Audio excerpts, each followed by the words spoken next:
Ассаламу алейкум, менің каналыма қош келдіңіздер. Бүгін сіздерге осындай өте дәмді әрі ерекше болып шығатын наурыз көженің жасалу жолымен бөлісетін боламын. Каналыма тіркеліп, пікір қалдырып, қоңыраушаны басып қойыңыздар. Басқа да жаңа видеоларымды жіберіп алмайтын боласыздар. Және де келе жатқан наурыз мерекесімен құттықтаймын. Наурыз көжені әр өңірде әртүрлі қоспалардан қосып дайындайды. Яғни мен жыл сайын өзім қосып дайындалатын қоспалардан сіздерге жасалу жолын көрсететін боламын.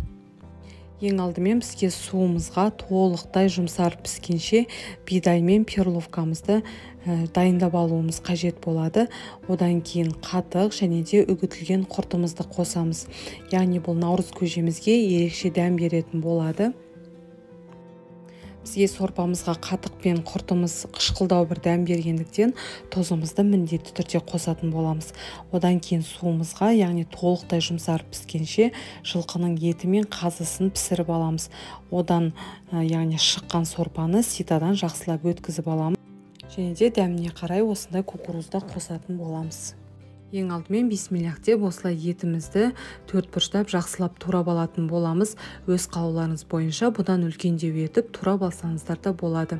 Қазының осылай сыртындағы шұжығын алып тастайтын боламыз. Қазымызды да жақсылап төртбұрыштап турап алатын боламыз.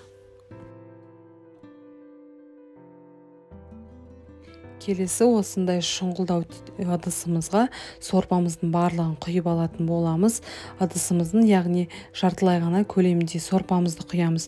Өйткені қалған заттарымыздың барлығын салған кезде көжеміз тағы да 2 есеге ұлғаятын болады. Ең алдымен қатығымызды және де құртымызды біртіндеп салып, барлығы толықтай сорпамызда біртіндей ерігенше жақсылап араластырып алатын боламыз. Құртымыз және де қатығымыз толықтай ерігеннен кейін біртіндеп жаңағы піскен перловка және де бидайымызды барлығын салып алатын боламыз. Бұларды да кішкене тағы да араластырып, одан кейін қалған заттарымызды біртіндеп қосатын боламыз. Кукурузды өте көп қоспай-ақ қойыңыздар, өйткені көжелеріңіз тым тәтті болып кетуі мүмкін. Одан кейін туралған етімізді, қазымызды салып, дәміне қарай ең соңында тұзымызды салатын боламыз. Менде сорпа кішкене жылы болғандықтан тұзын кішкене аздау салдым. Өйткені суыған кезде тұздың дәмі кішкене білінетін болады. Міне біздің наурыз көжеміз дайын болды. Өте дәмді, ерекше болып шығады. Міндетті түрде жасап көріңіз.